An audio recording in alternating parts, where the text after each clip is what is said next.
Welcome to the podcast, What If There's a Better Way? I'm your host, Leah, and this is another mini session.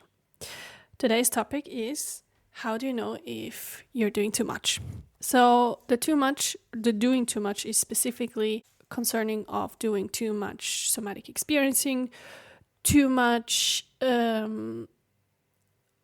confronting your emotions and feelings and going too far into old survival stress that is still stuck in your body. So, how do you know? Well, if things get worse, it means it was a little bit too much. Now, not necessarily, it depends, right? If let's say you get over and out some old topic, some old survival stress, and you're sleeping worse for a day or two or even a week, or if, well, it's really personal, right? Or if, let's say, you're really tense, or your eating patterns change, or some kind of old injuries flare up again, that's okay as long as it goes away again, right? Or it kind of calms down again and you come back to your homeostasis, how you usually are. But since that old survival stress is out, you've processed it, you actually feel a little bit better, right? At the end of it. But if it's too much, in general, if it doesn't get better. So the timelines are a bit tricky, but let's just say it could be longer, it could be shorter. It's really personal, right? I'm repeating myself, but let's just say a week for now. So you did whatever, a session, and you have been sleeping for a week. I would say it's too much. Next time, reduce the session, do something lighter,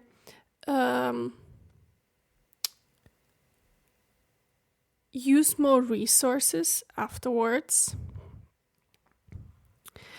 And the thing with too much is the difference of just right and too much can sometimes be seconds or minutes. So this is where it gets complicated. And especially depending on your situation, is can you take the time to recover afterwards?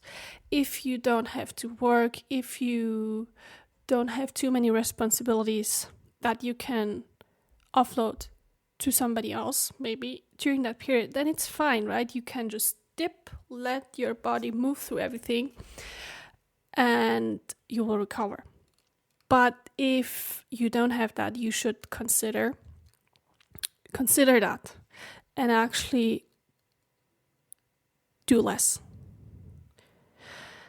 Right? So how much can you do without having to recover too much from it? How much can you do so that the recovery time doesn't exist, right? That's an option too. Can you do your somatic experiencing exercises or sessions in a way? So by reducing time, depending on what kind of topics you're treating, sometimes it's the person, so the practitioner. Maybe you have to change them. It's a possibility. Can you add more resources in general? So can you adapt that part before you overload yourself because you already know, okay, afterwards I can't take the time to recover fully. So can I make it so that I don't have to recover that much, right? This is the whole titration that we have already talked about. And it's very important because sometimes very small things can trigger a really, really, really big reaction from the body. And it takes a really, really, really, really, really long time to recover from them. Some injuries are just really bad, right? It's a very blatant way of saying it. It's just not that easy sometimes. Yes. And if you only ever do too much and trigger your body stress responses without being able to recover fully from them, you're actually making yourself worse, right? You think you're opening up your body to let out survival stress, but it gets out. It's not able to complete it, right? That's where the problem is. And then you actually never, let's take the example of the sleep. You're not afterwards, even after some days, a week, or even a month, you're still not sleeping better or the same as you were before. And then you do it again and you sleep even worse and worse. That means your strategy is not working. You need to adjust something. Titration is very, very important. You get further by doing less than you are by doing too much. It really is like that. Doesn't mean you shouldn't do anything. It just means you have to figure out what the sweet spot is. And it might feel like you're not making progress, but when you look back a few months, a year, 5 years, you will see that you actually made a lot of progress. So don't measure yourself by yesterday and last week.